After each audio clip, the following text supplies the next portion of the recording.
Hello again, welcome to class, as I'm apparently calling it now. That was a whim earlier, but I'll stick with it.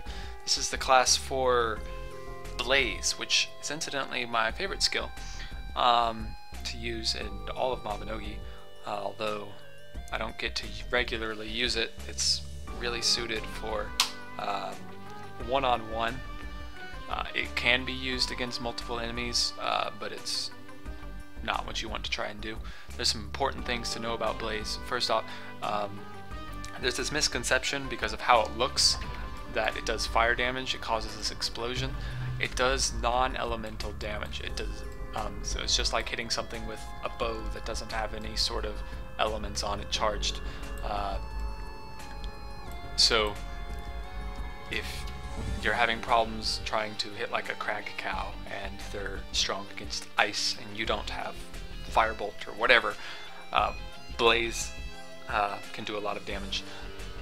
So another thing to know is that Blaze's damage is influenced by the type of wand that you use. So this ice wand, this is made for ice.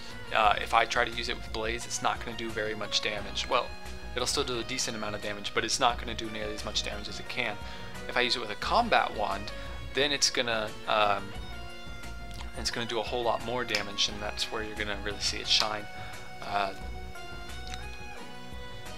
Blaze is an extremely powerful skill, but it's not very simple to use. It requires a lot of timing, and what magic skill doesn't, but especially Blaze requires a lot of timing and some forethought about how you're going to attack them.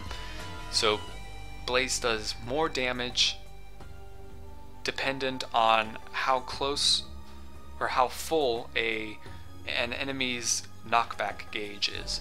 So if they've like just been knocked down, it does a whole bunch of damage. If they're not standing, if they're just standing there, you haven't hit them in any way whatsoever yet, and I mean, it's going to still do some damage, but it's not going to do that much. The other important thing to know is that Blaze, after you cast it, you cannot move for, I think, 4 seconds, maybe 3. Can't move, can't load any skills, anything. So you're actually extremely vulnerable right then. So it's something that you have to be very careful about how you use. But there's a couple of different ways that you can use it in combos so that it's not really an issue. So I'm gonna show it off here with. So the first way is you just add a little bit of. Oh, there was one more thing to note. Oh, I'm sorry, I forgot to mention this. The Blaze depends on the hitbox of whatever enemy you're trying to attack. Oops, I didn't realize he was so completely loaded already. So things like humans are going to be, well, I consider them human. I don't know what they actually are. I guess they're foam wars. They're going to be relatively easy to hit. But things like golems and bears are actually, you wouldn't think it, but for whatever reason, you can easily miss them with Blaze, which is extremely frustrating. But so now I can show you actually what I was going to try and talk about. If I can get up without doing something to me. Alright, so because it depends on their knockback gauge, the easiest way to use it is to do it when you hit them twice and charge it for just a little bit while they're still stunned, and you can throw it and it'll actually hit them decently. This is the most effective way that I'm going to be able to use it if I'm trying to do a whole bunch of things at once and it actually looks like they might be lagging.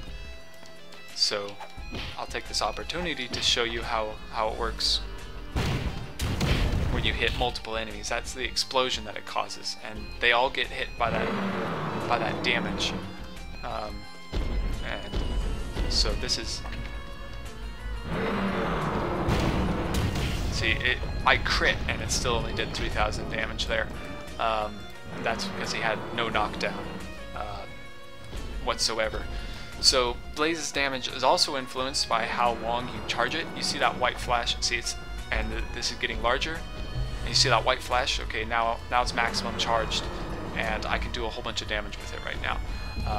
The catch about Blaze is that it uses a ton of stamina and a ton of mana, and if you're a mage, you're probably meditating, which means you're not getting any stamina back, so you're either going to have to use pots. Well, you're going to have to use pots one way or another if you're going to use it a lot. It's really useful for when you're trying to fight with melee skills. So the other way to do this is with Ice Spear. So, and there's actually a way to do it with Thunder too, but I'm not nearly as fond of it because you can't get maximum damage with Blaze. So I'm just going to focus on Ice Spear. So what you should do is use both wands, because the combat wand actually does a whole lot more damage. So what you try to do is use your Ice Spear and just do it a couple of times. Get a feel for how far away they get thrown. So he started about here. So you can get an idea of about how far he falls when the explosion goes off. So what you want to do is get kind of close to him and take note of the direction you're in, because you're going to need to know that. Throw it, run to the other side, flip, and start charging. Now, because I'm talking, I actually did that kind of poorly, but it allows you to hit the charge. If you do it correctly, you can get fully charged Blaze, and they'll have an almost completely full knockback counter, which lets you hit really top damage. I did it just actually it was earlier this week against one of the bandit bosses, and actually pulled off 14,000 damage crit with it, which is probably the most damage I've seen done from it.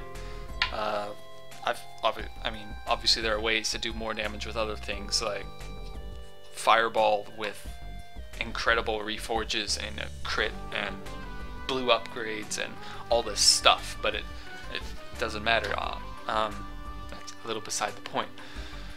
So we actually have some spawn lags now, so I'm probably not going to be able to demonstrate Blaze anymore, but using that combination with Ice Spear is extremely powerful.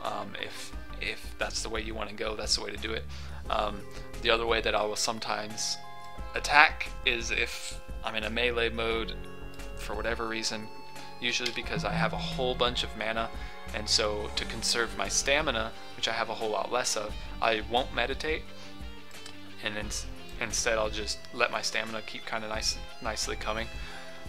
And what this allows me to do is just use melee attacks instead of magic, and so I'll use Smash and immediately followed up with Salt Slash, which jumps on them, and sometimes you can't really tell ahead of time.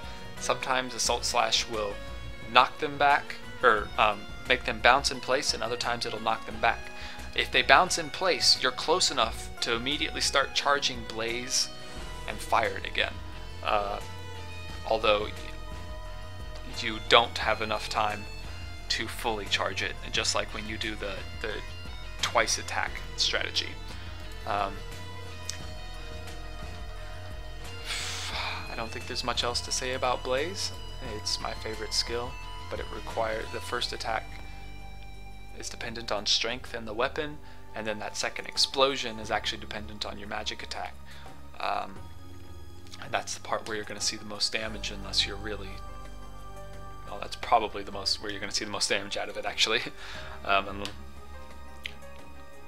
Blaze you cannot use with a staff. It requires a wand. And I think that's actually most of the information about it. I hope you enjoyed the video. Thanks for learning. Bye.